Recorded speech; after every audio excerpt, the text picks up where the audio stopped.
بسم اللہ الرحمن الرحیم۔ السلام علیکم۔ حضرت علی رضی اللہ تعالی عنہ نے ارشاد فرمایا، جاہل کا درست کام بھی ایسا ہوتا ہے جیسے دانا کی غلطی ہوتی ہے۔ جاہل اور نادان پر غصہ نہ ہو، کہیں وہ تیرے دشمن نہ بن جائیں۔ کسی کو تم دل سے چاہو اور وہ تمہیں ٹھکرا دے تو وہ اس کی بد نصیبی ہے، تمہاری نہیں۔ محبت دور کے لوگوں کو قریب، عداوت قریب کے لوگوں کو دور کر دیتی ہے۔ جہالت ایسی بلا ہے جو زندہ کو مردہ بنا دیتی ہے اور بدبختی میں گرفتار رکھتی ہے۔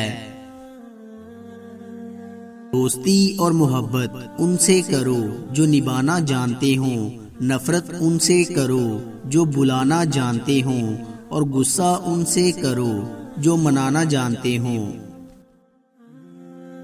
نفاق ایمان کو بگاڑتا ہے اور جھوٹ انسان کو عیب لگاتا ہے۔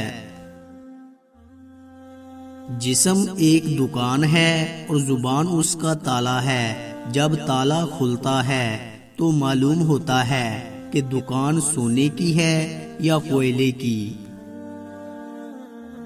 علم کے ساتھ نفس سے جہاد کرنا عقل مندی کی نشانی ہے۔ موت کو ہمیشہ یاد رکھو مگر موت کی آرزو کبھی نہ کرو۔ صبر کا ثواب عمدہ درجے کا ثواب ہے اور جہاد کا ثواب بہت بڑا ہے۔ خوش قسمت ہے وہ انسان جس کے لیے کوئی روئے، بد قسمت ہے وہ شخص جس کی وجہ سے کوئی روئے۔ دنیا سے رشتہ جوڑنے والا اللہ تعالیٰ سے اپنا رشتہ ختم کر لیتا ہے۔ جب عقل پختہ ہو جاتی ہے باتیں کم ہو جاتی ہیں۔ جاہل کبھی اپنی جہالت سے باز نہیں آتا۔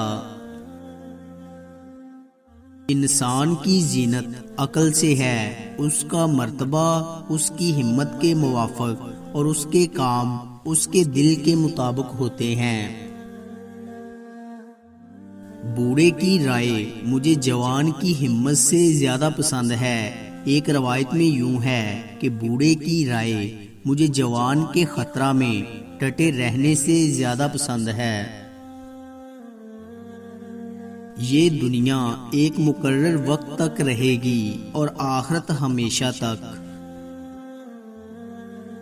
جب کوئی دوست تمہیں اپنا راز بتائے تو یہ سمجھ لینا کہ وہ اپنی عزت تمہیں امانت دیتا ہے، اس میں کبھی بھی خیانت مت کرنا۔ حضرت علی رضی اللہ تعالی عنہ نے ارشاد فرمایا، 3 چیزیں نیکی کا دروازہ ہیں۔ نمبر 1 دل کی سخاوت، نمبر 2 کلام کی پاکیزگی، اور نمبر 3 غموں پر صبر کرنا۔ دوستو، امید کرتا ہوں آپ کو ہماری ویڈیو اچھی لگی ہوگی۔ اگر آپ کو ہماری ویڈیو اچھی لگی ہے تو لائک کیجئے۔ مزید اچھی ویڈیوز کے لیے ہمارے چینل کو سبسکرائب اور فیس بک پیج کو لائک کریں۔ شکریہ۔